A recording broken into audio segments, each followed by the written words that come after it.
ಮಸ್ಕಿ ತಾಲೂಕಿನ ಕೆಲ್ಲಾರಹಟ್ಟಿ ಗ್ರಾಮದಲ್ಲಿರುವ ಜಲಾಶಯ ಕೋಡಿ ಬಿದ್ದಿದ್ದು ರೈತರ ಮೊಗದಲ್ಲಿ ಮಂದಹಾಸ ಮೂಡಿದೆ.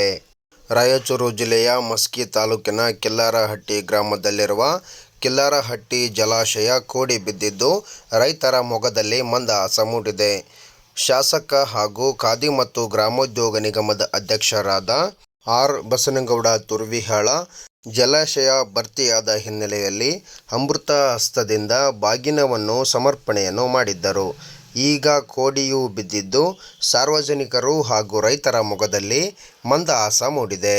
ಆಗಸ್ಟ್ 7ರಂದು ಬೆಳಗ್ಗೆ 7 ಗಂಟೆಗೆ ಈ ದೃಶ್ಯ ಕಂಡುಬಂದಿದೆ.